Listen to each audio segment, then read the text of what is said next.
really behind. Okay, they each had 2 times back and forth on that. So we're going to go to a new question over here to Shawn Cruz. This one will be very simple. What would you do to encourage investors into either the CRA or downtown or right across from City Hall? What initiatives would you put in place, to encourage that? 1 minute each, starting with Mr. Robaina. Thank you. First thing is making this city a little more user-friendly. It's really tough for anybody to come through here at times. I remember when we left this place, it was a real pleasure and it was easy to do business with the city of South Miami. Create the relationship again with Hometown Inc. and the Red Sunset Merchants Associations, but more importantly, market. And I think Hans was probably going to ask this question later, is to let people know what happens here by promoting events in South Miami and so that people can see we're not Coconut Grove, we're not Pinecrest, we're South Miami and we're unique, but it's creating the relationship that has been lost with the business sector of South Miami. Mayor Stoddard. Well, you asked specifically about incentives. And I think one of the most important things that developers come and talk about is the parking ordinances. I keep coming back to this, but it's what's killing us. We need the right amount of parking. And so, for instance, our ordinances says every residential space needs 2 parking spaces, no ifs, ands, or buts.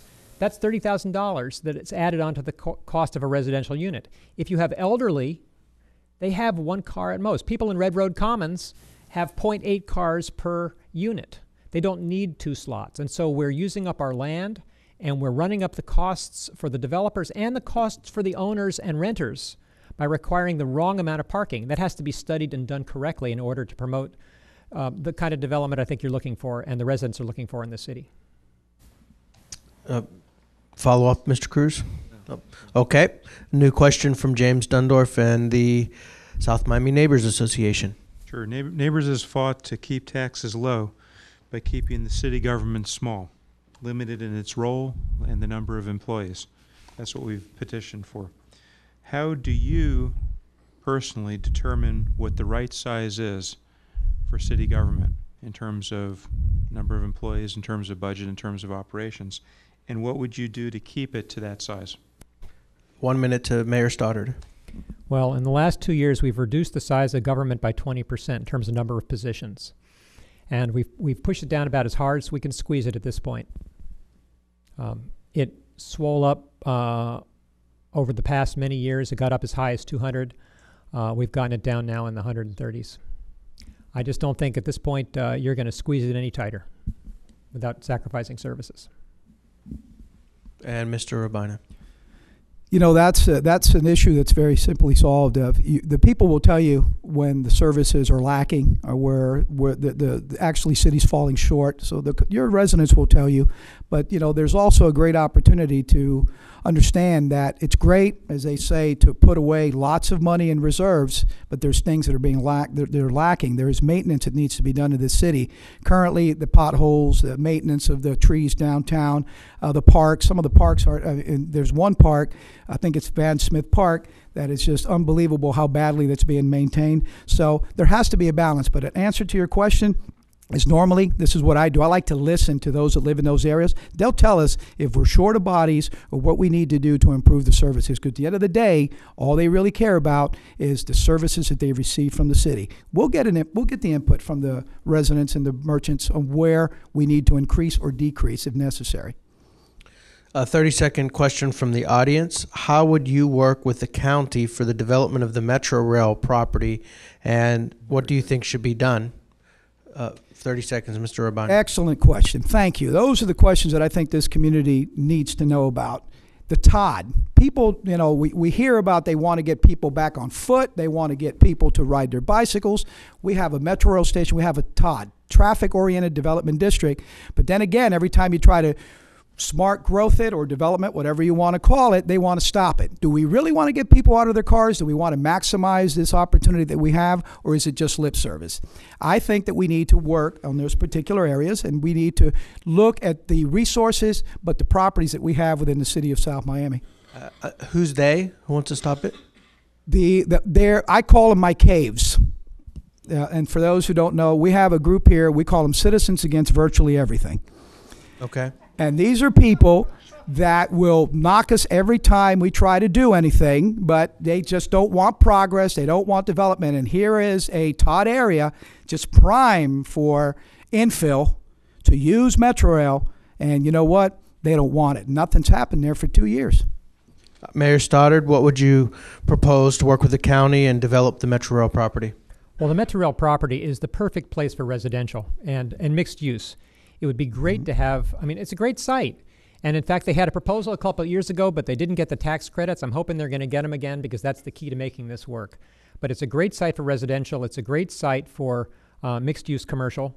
And I keep waiting for the county to do it. So as soon as they can get out of this lawsuit and get in a developer who has the tax credits, I think it's a wonderful thing to bring before the city. I'm gonna actually, because you had some additional time on that, I'm gonna move to another question, and then you can respond from there. Hans, would you like to ask another question? Sure. Okay. And not about parking? No, I'm kidding. Well, the merchants really are concerned about parking. No, this has to do with special events, and generally, special events in South Miami are the 2 art shows, the Elks Parade, Safe Streets, Halloween, and the Twilight 5K. And there was a time in the city where special events were encouraged by the city. And this past year, we had one of these events that had a $10,000 fine imposed upon it. Now, the fine was refunded later on, but still, that initial action cut deep and hurt. Do you see a time, or do you see a reason when any special event should ever incur such a fee? That's my question. First, a minute to Mr. Stoddard. Well, I think you misspoke when you said the word fine. You really meant the word fee. And that harkens back to when Ajibola Balogun was our city manager, and he really didn't want to see special events happening in the city. And he came up with this outrageous fee. And Hans is quite right. It was $10,000. His request for a waiver hit the commission on a night when people were tired, and we didn't waive it. And I actually went back and had it waived. And I hope you've gotten your refund by now, Hans, because I think that was extremely important. But the pendulum swung towards sort of hardline fiscal austerity with the idea that these events were sort of fluff. But the citizens spoke and they pushed back hard, which is a good thing. And we listened. And I think the commission was educated that the events matter to the city, they matter to the residents, and the businesses are even willing to support them themselves. So I think that was an unfortunate experiment in the city's history, and I think we've learned how important these events are. Mr. Robaina. Thank you. That's a very good question again. And you were right when you said fees, but also fines. Because I remember there was an event that went on here, and they claimed it wasn't permitted, and they hit them with a fine. It goes back to marketing. That's basically what it is. When I was here, I think we increased our events in downtown South Miami probably threefold. We worked with people. We actually went and tried to solicit other events to come to the city of South Miami. And you know what that brought? People to the downtown area, people that dined in our restaurants, that bought in your stores. But it seems like right now there's an anti-everything. They don't want to have these kind of events. It becomes a nuisance. And you know, it's funny, because the same people that complained about it are the ones that come down and enjoy it with their families and friends. So I've always been very supportive and want to continue to see more events. It's marketing for South Miami. Pastor James, another question. I did have one quick follow-up. Just a question. A couple months ago, I asked you, how many events does your association want to see and which ones? And I hope you'll still get back to me with that answer. And I do have to apologize for not doing that. Okay. Go ahead, Pastor Rodney. My question relates again to the last question I asked, and it's a part of that development of the African American community. And I really want to center in on a housing issue in the African American community. There are some affordable housing units being built in the African American community currently. But I think you both, having served as a mayor and you serving as a mayor, know that that even with what's going on, it's still not adequate to maintain that community. And as I pointed out early, some of the problem with the displacement of African Americans has not just been regentrifications, but it's been us neglecting that community and it becomes urban blight. And so therefore those who go get educated don't have, one, a job to come back to, two, a house to move into, so that community literally becomes dilapidated and vacant. What would you do to develop housing in the historically African American community, seeing as how the last major housing issue project was built, and I think that's Lee Park in the 1970s? Pastor, if I may, can I go first on this one? You are first on this one, Thank yes. you. Pastor, thank you. And by the way, I just want to address a good question again, because Bicycle Bob, who goes around putting the poison in people's mailboxes, telling people the wrong things at times, made it sound like we were trying to displace people. Let me answer your question, what we were really trying to do. We actually created a partnership with HUD, and they were willing to actually become a partner with the city to create affordable housing, but most importantly, willing to qualify the people that were there so they wouldn't be displaced. Somebody tonight mentioned about they were displacing. We were going to build affordable housing and give them a chance to become homeowners, the majority, and if they couldn't, they were going to be returned back to a new facility. That became a hot topic. That actually has been somewhat criticized by Bob and a certain group of people in this community, that we were displacing people. Pastor, we were not trying to displace people. That was a great program, county, federal dollars, city partnership. I want to do that again. I want to be able to create those programs again so that everyone has an opportunity for home ownership, or if not, to be able to live in something besides a habitat home. Mayor Stoddard. Well, in fact, the commission tried to rezone the Marshall Williamson tract to be townhomes, but it was blocked by Commissioner Palmer, who presumably is from this committee, from this part of the neighborhood, representing that part of the neighborhood. I think townhomes are a good compromise in terms of not impacting the single-family residential around, but providing a reasonable and allowable density that brings home prices within people's reach. There will be opportunities with the HUD homes. We have to find out what the county is actually going to do, but there's going to be some changes, and we're going to have to stay very closely attuned to what those changes are and make sure they benefit our community and don't displace people. At the same time, when we're doing these townhomes and developments, and this is to both of you, and I hope you have a follow-up for it, we also have to take certain precautions to make sure that the African American community is not victimized by this development, because, as most of you know, most of the occupants of the historically African American community live either at or below the poverty line, and they build these high-rises or condos or townhouses, and they offer them an opportunity to come in, but they're literally priced out of it. Are you willing to make sure that contractors and developers who come in, that they can come in and do high-end things, but they have to guarantee on the back end a certain amount of affordable housing, and when I mean affordable, to accommodate that community at their present income level? We're going to do one more minute each. Mr. Robaina first. Thank you. That's why, to me, it was important to do it more on a partnership with at the federal level or with HUD, because when you do private deals in the city, for instance, the Deal Apartment, which we get blamed for all the time for supposedly displacing people, it was nothing more than a private-to-private sale, and the person who bought the property decided that he wanted to go in a different direction, even though we tried to salvage it. Here's what we need to do. We need to work these partnerships. There are dollars at the state level and at the federal level, which is something that I've done for years at the state level, tried to bring dollars home for the different communities that I represented as a state representative.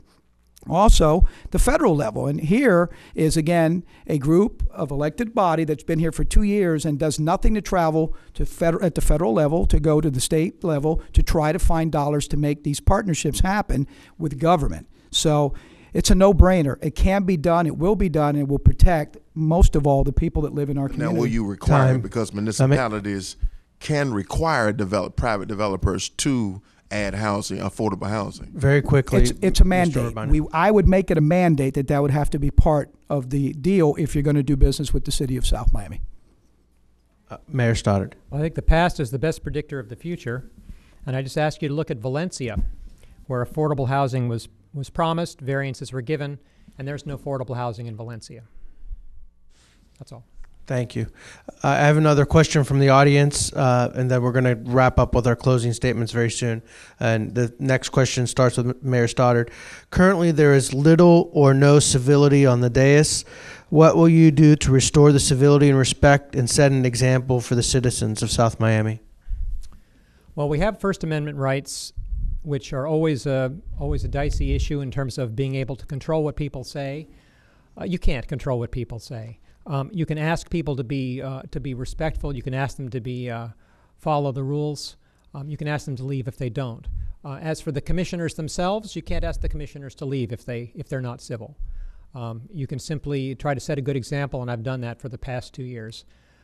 We've had issues in the city for a very long time. The mayors before me have had to shut down commission meetings to have residents removed. They've had to shut down commission meetings to calm down their fellow commissioners. I don't shut down commission meetings, and I don't yell at people from the dais. In fact, I put the gavel away. I tried it briefly for a little while. I think it was an abysmal failure. I don't think you succeed in setting a good example by banging on a gavel on the dais, and so that gavel sits at home now. Thank you. And Mr. Robaina, same question. Well, that's, let me tell you, the example starts here in the chambers. And I've seen the most incredible, performance of disrespect for people that are coming in front of this dais. The first thing I would do is this thing would be gone, this clock sitting right here in front of us. You know, people stay here till very late. Very few times do they come down. And here we go, cutting them off because that thing went off at 5 minutes or 3 minutes, whatever it is. That's what a strong leader does.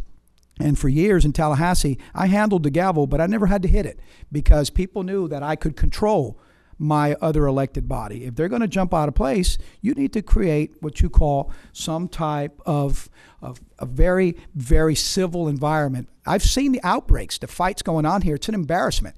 People see this signal. There's people watching us tonight at home that live within South Miami and outside and wonder what is going on. That's a sign of not having the leadership or the skills to control the dais, but more importantly, the disrespect to anybody that comes in front of this dais. This will be gone, and civility will be returned to this dais. Okay, well, we could continue all night. I know we've got a lot of interested citizens and policy wonks, but we've really come to the end of the time for our forum this evening. So we're going to give each candidate 1 minute for their closing remarks. And we'll start with Mr. Robaina. Thank you, and folks, listen. You tonight you're seeing you're seeing a sitting mayor and a former mayor, but you can see that there is a big difference in our styles and what we look at. I know that this city is lacking a balance. I left this city as being one of the top 10 cities of the United States where there was cohesiveness. We got along. We were one. It wasn't a division like we have here. But more importantly, we were proactive and we were working. Dollars were coming in from all over the place. And this was a family passion. The morale at City Hall was great. Talk to the employees around here. Let them tell you how they feel about working in this place these days. Talk to the merchants. They'll tell you what's wrong, what's going on. Talk to the property owners. Talk to the homeowners. They will tell you something is not right in the city. I can't afford to sit around here for the next 2 years and watch this continue because the more damage is done, the more I'm going to pay in taxes as a homeowner and the less people want to come to this city. I'm so proud of the city. I helped make it one of the top 10 cities in the United States, and I have the leadership skills, and I want to come back and make this, again, that wonderful community, the city of pleasant living, which is what we're known to be. Thank you very much, and thank you for your time. Thank you. And Mayor Stoddard. So 2 years ago, I worked for transparency, safer streets, improved police protection, protection of residential neighborhoods, responsible spending, and an end to no-bid contracts with inside contractors, and I've kept my word. As I end my first term, South Miami is financially stable and sound. Not many cities can make that claim these days. We've started traffic calming projects that in a lot of neighborhoods that were stalled. But every time I speak to residents, they point out a new neighborhood that still needs attention. It's not glamorous, but it's what our citizens want most. We have to stay the course for the next 2 years. But the coming 2 years will bring some new challenges, but some new opportunities. We have the opportunity to help improve early childhood literacy in South Miami, which will create a generation that can find work and fulfill their dreams. We have the obligation to help our elderly neighbors remain in their homes rather than be forced into assisted living facilities. Our downtown is a gem, and we have to work with planners, citizens, and the business community to improve the walkability and continue to bring in commerce. I've got no higher ambition than to serve the residents of South Miami as your mayor while I continue my career as a researcher and educator at FIU.